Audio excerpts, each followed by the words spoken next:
ഈസാ നബി അലൈഹിസ്സലാം വലിയ ത്യാഗം ചെയ്യാൻ പോകുന്ന നബിയാണ്. മഹാനായ ഈസാ നബി അലൈഹിസ്സലാം വരുമ്പോഴേക്കും യഅജൂജ് മഅജൂജുകളെ അല്ലാഹു അയച്ചിട്ടുണ്ടാകും. യഅജൂജ് മഅജൂജുകൾ സൂറത്തുൽ കഹ്ഫിൽ തന്നെ അവസാന ഭാഗത്ത് യഅജൂജ് മഅജൂജിനെ കുറിച്ചൊരു പരാമർശമുണ്ട്. ആ ആയത്താണ് ഞാൻ ആദ്യത്തിൽ ഓതി വെച്ചത്. ബിസ്മില്ലാഹിർ റഹ്മാനിർ റഹീം. حتى إذا بلغ بين السدين وجد من دونهما قوما لا يكادون يفقهون قولا قالوا يا ذا القرنين إن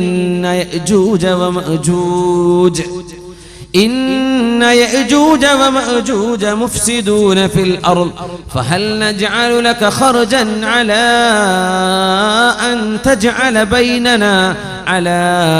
تجعل بيننا وبينهم سدا قال ما مكني فيه ربي خير فأعينوني بقوة أجعل بينكم وبينهم ردما آتوني زبر الحديد حتى إذا ساوى بين الصدفين قال انفخوا حتى إذا جعله نارا قال آتوني أفرغ عليه قطرا فما استطاعوا أن يظهروه وما استطاعوا له نقبا قال هذا رحمة من ربي فإذا جاء وعد ربي جعله دكاء وكان وعد ربي حقا. വിശദമായി മഹാനായ ദുൽഖർനൈൻ ചക്രവർത്തിയെക്കുറിച്ച് ഖുർആൻ പറയുന്നുണ്ട്. ദുൽഖർനൈൻ ചക്രവർത്തിയുടെ യഥാർത്ഥ പേര് സൈറസ് രണ്ടാമൻ എന്നാണ്. സൈറസ് അഥാനി അദ്ദേഹത്തിന്റെ പേരതാണ്. ദുൽഖർനൈൻ സ്ഥാനപ്പേരാണ്. രണ്ട് കൊമ്പിന്റെ ആള് എന്ന് പറഞ്ഞാൽ ഭൂമിയുടെ കിഴക്കും പടിഞ്ഞാറും കീഴടക്കിയത് കൊണ്ട് രണ്ടറ്റങ്ങളെ കീഴടക്കിയ ആൾ എന്നർത്ഥത്തിലാണ് ദുൽഖർനൈൻ, രണ്ട് കൊമ്പിന്റെ ആൾ. അറബിയിലെ പ്രയോഗം അങ്ങനെയാണ്. ചില കവിതകളിൽ കാണാൻ പറ്റും അങ്ങനെ. ദുൽഖർനൈനി, രണ്ട് കൊമ്പ് എന്ന് പറഞ്ഞാൽ ഒരുപാട് പ്രദേശങ്ങൾ കൈയടക്കി വെച്ച ആളുകൾക്കൊക്കെ അങ്ങനെ പറയും. ദുൽഖർനൈൻ, രണ്ട് കൊമ്പ് കിഴക്കും പടിഞ്ഞാറും കയ്യിലാണ്. ലോകം ഭരിച്ച 4 പേരുണ്ട്. 2 പേർ മുസ്ലിമീങ്ങളാണ്, 2 പേർ മുസ്ലിമീങ്ങളായ 2 പേർ. ഒന്ന് ദുൽഖർനൈൻ സൈറസ് രണ്ടാമൻ റളിയല്ലാഹു അൻഹു, രണ്ടാമത്തേത് മഹാനായ സുലൈമാൻ അലൈഹിസ്സലാം. അമുസ്ലിമീങ്ങൾ ഒന്ന് അലക്സാണ്ടർ ദി ഗ്രേറ്റ്, മറ്റൊന്ന് നെബുക്കദ്നേസർ ബുഖ്തനസർ. ഈ 2 അമുസ്ലിമീങ്ങൾ ലോകം ഭരിച്ചവരാണ്. 2 മുസ്ലിമീങ്ങൾ. ദുൽഖർനൈൻ ചക്രവർത്തിയുടെ ചരിത്രം അല്ലാഹു സൂറത്തുൽ കഹ്ഫിന്റെ അവസാന ഭാഗം ഹത്താ ഇദാ ബലഗ ബൈന സദ്ദൈനി, 2 കെട്ടുകളുടെ ഇടയിലെത്തിയപ്പോൾ വജദ മിൻ ദൂനിഹിമാ ഖൗമൻ ലാ യകാദൂന യഫ്ഖഹൂന ഖൗലാ. അവിടെ ചില ആളുകളെ കണ്ടു. മഹാനായ ദുൽഖർനൈൻ ചക്രവർത്തി സൈറസ് രണ്ടാമൻ റളിയല്ലാഹു അൻഹു. നമ്മുടെ ഫറോവന്റെ പേരെന്തായിരുന്നു എന്നാ പറഞ്ഞത്? ഫിർഔന്റെ പേരെന്തായിരുന്നു? റംസീസ് രണ്ടാമൻ. ദുൽഖർനൈനിന്റെ പേര് സൈറസ് അഥാനി, സൈറസ് രണ്ടാമൻ. അവിടെ എത്തിയപ്പോ ആ ജനങ്ങൾക്ക് ഒരു ഭാഷയും അവരോട് പറഞ്ഞവർക്ക് മനസ്സിലാവുന്നില്ല. ലാ യഫ്ഖഹൂന ഖൗല. ദുൽഖർനൈനി പറയുന്നത് ഭാഷ അവർക്ക് മനസ്സിലാവുന്നില്ല. അവിടെ ഒരു ദ്വിഭാഷയുടെ ആവശ്യം വന്നു. ഖാലൂ, അങ്ങനെ അവർ പറയുകയാണ് ദുൽഖർനൈനിയോട്, യാ ദൽ ഖർനൈനി, അല്ലയോ ദുൽഖർനൈൻ, ഇന്ന യഅജൂജ വമഅജൂജ്, തീർച്ചയായും യഅജൂജുകളും മഅജൂജുകളും മുഫ്സിദൂന ഫിൽ അർളി, ഭൂമിയിൽ പ്രശ്നമുണ്ടാക്കുന്നുണ്ട്, ഫസാദ് ഉണ്ടാക്കുന്നുണ്ട്. യഅജൂജുകളും മഅജൂജുകളും ഫഹൽ നജഅലു ലക ഖർജ, ഞങ്ങൾ നിങ്ങൾക്ക് ചുങ്കം പിരിച്ചു തരാം. ഖർജൻ, നിങ്ങൾക്ക് ടോൾ പിരിച്ചു തരാം. എന്തിന്? അലാ അൻ തജ്അല ബൈനനാ വബൈനഹും സദ്ദാ, അവർക്ക് ഞങ്ങളിലേക്ക് വരാതിരിക്കാൻ ഈ 2 മലകളുടെ താഴ്വരയിലൂടെ അവർ വരുന്നുണ്ട്. ഈ 2 മലയുടെ ഉൾഭാഗം നിങ്ങൾ അടച്ചു തന്നാൽ നിങ്ങൾക്ക് ഞങ്ങൾ കാശു തരാം. ആര് പറഞ്ഞു? ആ പ്രദേശത്തുകാർ. എന്താ ദുൽഖർനൈനിയുടെ മറുപടി?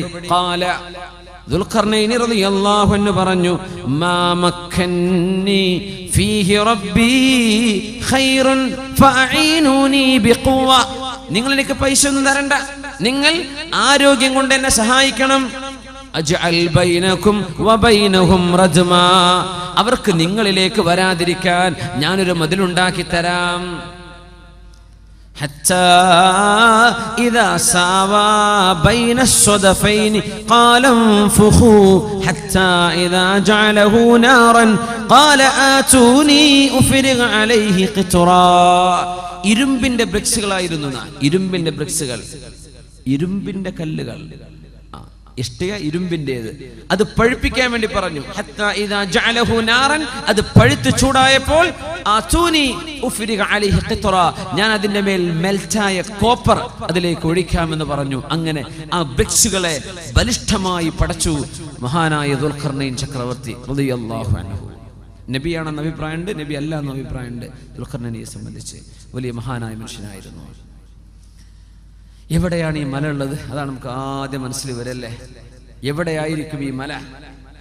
ആ മലയുടെ അപ്പുറത്ത് യജൂജ് മഅജൂജുകളെ തളച്ചിട്ടു അവർക്ക് ഇങ്ങോട്ട് കടന്നു വരാൻ പറ്റാത്ത രീതിയിൽ അള്ളാഹു അവരെ ബ്ലോക്ക് ചെയ്തു. ഈ മതിലുണ്ടാക്കിയത് ആരാണ്? മഹാനായ ദുൽഖർനൈൻ ചക്രവർത്തി റളിയല്ലാഹു അൻഹു. ഈ മലയല്ല ചൈന മല, ചൈനയിലെ മതിൽ, ചൈനയുടെ ഗ്രേറ്റ് വാൾ ഓഫ് ചൈന, അതല്ല ഈ ദുൽഖർനൈൻ തങ്ങൾ ഉണ്ടാക്കിയ മതിൽ, അതല്ല കേട്ടോ, അതല്ല. ഇതെവിടെയാണുള്ളത്? ഈ മതിൽ എവിടെയാണ്?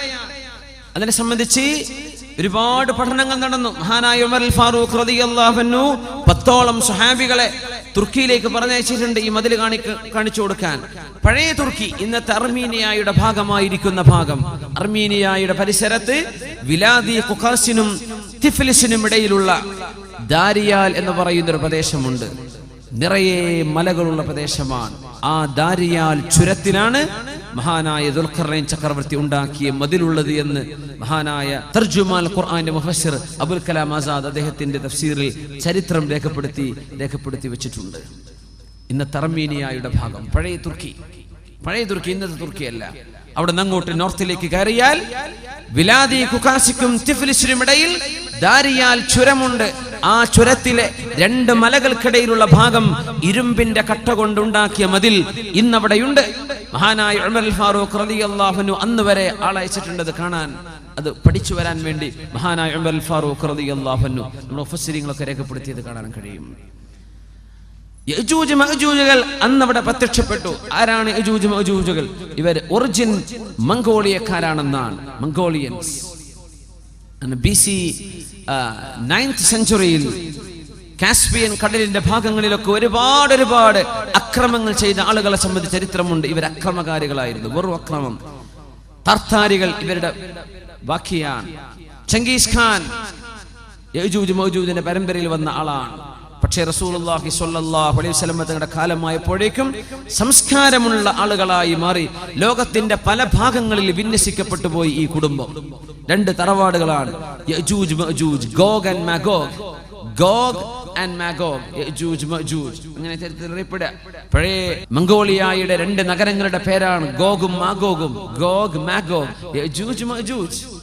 ഇന്നെവിടെയാണെന്ന് അവരെ നമുക്ക് കണ്ടുപിടിക്കാൻ പറ്റുന്നില്ല. അള്ളാഹു അവരെ ഒളിപ്പിച്ചു വെച്ചിരിക്കുകയാണെന്ന്. ഇതുപോലെ മസീഹു ദജ്ജാൽ ഒളിപ്പിച്ചു വെച്ചില്ലേ, അതുപോലെ ഹെലികോപ്റ്റർ മേലെ പോയിട്ടൊന്നും കാണാൻ പറ്റില്ല അവരെ. അള്ളാഹു ഒളിപ്പിച്ചു വെച്ചൊരു സമൂഹമാണ്.